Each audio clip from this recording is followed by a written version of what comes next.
Hello and welcome to the Farming Today podcast with me, Charlotte Smith.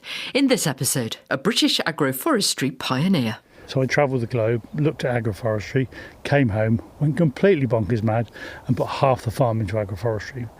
And what we've created here is a three-dimensional farming system. Why the key to resilient farming could be trees.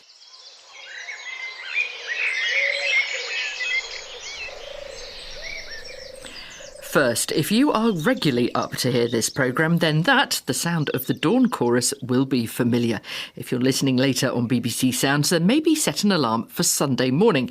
It is International Dawn Chorus Day. The RSPB is using the occasion to celebrate a rise in the number of young people birdwatching, though the British Trust for Ornithology warns that there are fewer birds for them to see and hear. It points to the British Bird Survey, an annual monitoring of bird populations, which shows falls in the number of chaffinches, song thrushes, willow warblers and sparrows, amongst others. There is, though, some more positive news, with conservation work paying off to increase some bird populations. Dr James Hayward from the BTO explained the current situation. I think overall we'd have to say that most birds are in decline. So of the 120 species that the survey collects data for, over a third are in decline, whereas those that are going up, a much lower number than that. With farmland bird declines, I think we've known for a long time that the general intensification of farming in our landscape has been one of the root causes of that. BBS data, so Breeding Bird Survey data, has been used to establish many of the agri-environment schemes. And you might say, well, if that's the case, why are birds still declining? And I think one of the things that we also know is that whilst it's well and good saying that the schemes themselves need to work in a certain way to help birds, they also need to work at a certain scale. And I think in many cases it's the scale which is the problem, and it's not being applied at the right scale. As you say, we have had a lot of schemes where taxpayers have paid farmers to farm with nature and birds in mind, or they've done it off their own bat, or a charity has got involved, or whatever. I was on a farm actually this week where they had skylark plots, and hence lots of skylarks, and there were lapwing plot there too as well. But what you're saying is it's not enough for one farm to do that. It has to be on a bigger scale, which we are now seeing with landscape recovery projects and other schemes like that. Yes, I think that's exactly right. I mean, you mentioned skylark. Actually, if we were to pull out a potential good news story out of this, skylark is a species of a farmland bird which does seem to be recovering slightly. So, whilst there've been, dating back to the 60s, a 57% decline, they're now increased by 14% in the last 10 years in England. So, I think just individual farms and individual bits, it needs to be done at scale and also in a kind of joined up manner. The RSPB have got some research which says that Gen Zers, and to my own Gen Z children's delight, I keep calling them Gen Zers, partly, to be honest, to annoy them, but more of them are getting into bird watching. Is that a hopeful sign that more people will do more in the future to try and reverse all these trends? Yes, I've been aware of this trend as well. Somebody said to me the other day that, hang on a minute, bird watching is starting to be considered cool. I better start doing something else.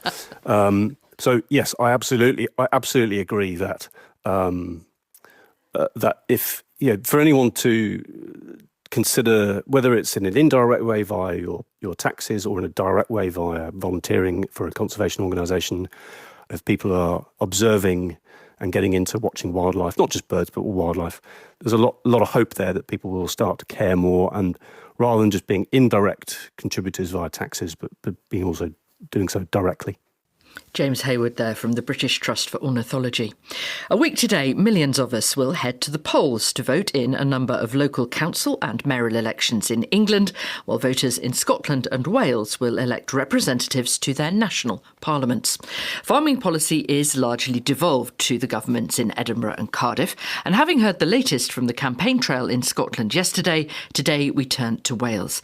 I asked BBC Wales environment correspondent Stefan Messenger how high a profile farming has had in the Senedd election campaign so far. Well, I would say farming's had a higher profile than usual. Several of the main parties are very obviously competing with each other to be seen as, on the side of farmers as the industry's champions. There are whole pages or chapters devoted to agriculture in several of the manifestos, and I don't remember that happening so obviously perhaps before.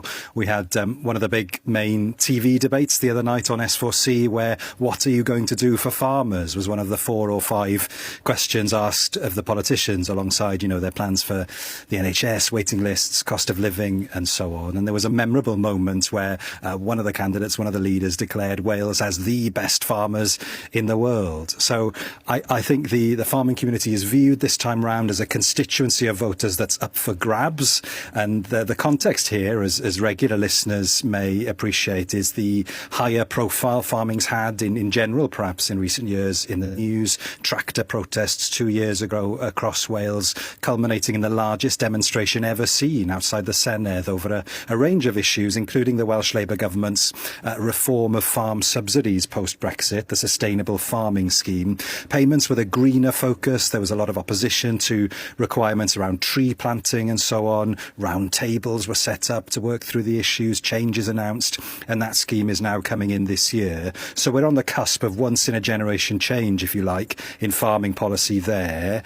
There have been other debates, of course, too. Ongoing concern from the industry over rates of bovine TB. Disagreement over efforts to address agricultural pollution, which is badly affecting some of Wales's most protected rivers. And then other issues like the rollout of new pylon infrastructure, wind farms and so on, often affecting rural communities, has come up a lot during the campaign so far. So farmers have been having their say on that as well. So just run us through what the main parties are saying then on farming. So very briefly, and there's lots more obviously on this in our guides on the BBC Wales News website, but Welsh Labour saying they'll continue to develop the sustainable farming scheme and increase support for farmers to tackle the climate and nature emergencies. Their manifesto also promises to continue to reduce agricultural pollution. The Welsh Conservatives planning big changes to the SFS. They want a food security first focus. They talk of a 5-year inflation-linked farm support budget and an additional £100 million in funding. They'll also replace the Wales-wide water pollution regs with a catchment-specific approach. Plaid Cymru say they'll refine the SFS, balancing food production with environmental stewardship. They're also promising multi-year funding cycles and science-led water quality regulations, I should say. The Wales Green Party promises a ring-fenced budget to help farmers deliver public goods, with specific goals to expand organic farming to 10% of land and significantly boost domestic fruit and vegetable production via a national horticulture strategy. The Welsh Lib Dems say they'll invest an additional £50 million annually into agriculture to support profitable, sustainable and nature-friendly farming in Wales. They also have a target to double nature by 2050. Reform is pledging a more radical restructure of Welsh farming policy, replacing the SFS with a livestock-focused payment system, making environmental initiatives voluntary. They also talk of catchment-based environmental protections. Zooming out of farming just for a second to finish, Charlotte, it looks set to be an incredibly significant election in Wales. Labour, who've been in charge running the Welsh Government since the start 27 years ago, trailing in the polls. Plaid Cymru and Reform vying to be the party with most seats in an expanded Senedd, 96 members now, up from 60. A suite of new, larger constituencies, a new voting system too. So plenty to talk about, and farming issues, the future of farming, they're in the mix in terms of what's being debated. Stefan Messenger. Now, mixing trees and farming, agroforestry. We've been looking at this all week, and today we hear from a British pioneer. Stephen Briggs is a first-generation tenant farmer on the edge of the fens in Cambridgeshire. 20 years ago, when he took on the farm, he introduced trees as part of the food production mix. Now, agroforestry wasn't something that anyone else was really doing here in the UK at the time, but he was convinced it would bring more biodiversity into the farm and make it more productive and resilient. Mary Ward-Lowry has been to have a look. When Stephen first came here, he found soils that were biologically and structurally degraded. His priorities were reducing soil erosion, building resilience, increasing habitat and biodiversity, and making money. That's really important. We're tenants here on the farm, so we needed something that would deliver us an economic return within the 15 years of our farm business tenancy. I remembered some work that I'd been doing living and working in Africa as a soil scientist, where I'd come across tropical agroforestry. And I thought, can we do something like that here? Can it deliver in a temperate context? So I did an field farming scholarship, travelled the globe, looked at agroforestry, came home, went completely bonkers mad and put half the farm into agroforestry. Over a 52 hectare block, we put in 4,500 fruit trees. And what we've created here is a three-dimensional farming system. So we've made the farm bigger by going vertically, both up and below. So I can see there's a sort of strip under the trees which doesn't have rape on it. It's quite easy to see because the rape's in flower. So how big's that strip? The strip's 3 metres wide and they're sown with pollen, nectar, species, wildflowers, legumes, etc. We spent about £65,000 on putting the trees in. We ended up with a return on investment after about 7.5 years. This isn't a research farm, but there are currently 5 PhD students working here to document the impact of the agroforestry project. Although the trees only take up 8% of the land area, so 92% is still growing arable crops, the researchers have found a 400% increase in pollinators and a 10 times increase in species richness. So these rows of pink blossomed apple trees punctuating the rape and the wheat have been good for biodiversity, but it's the impact on crop productivity that has surprised Stephen. As you look down the alley behind us, we were expecting the crops would yield normally in the middle of the alleys and then they would taper off on the shoulders toward the edges, so like an upturned dish, because of the competition from the trees. However, now it's mature at 20 years old, we've experienced something quite different. It's like a sort of proper dish, so that the crops nearest the edge of the alleys, adjacent to the trees, are yielding and performing better than the normal level of production in the middle. And that wasn't what we were quite expecting. Why has that happened? The research has shown that it's not down to a single thing. In the winter, we're getting some increased drainage on this low-lying land from the deep tree roots. In the summer, when there's quite often a water deficit for the crops, the reduction in wind speed reduces in not only lower levels of soil erosion, but reduced evapotranspiration, so you're creating a microclimate.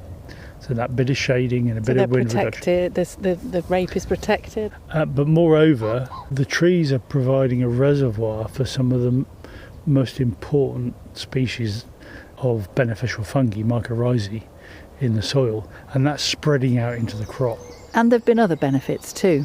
Over the last couple of years, we've had a few incidences where just prior to harvest we've had sort of significant storms, high levels of wind, hail last year.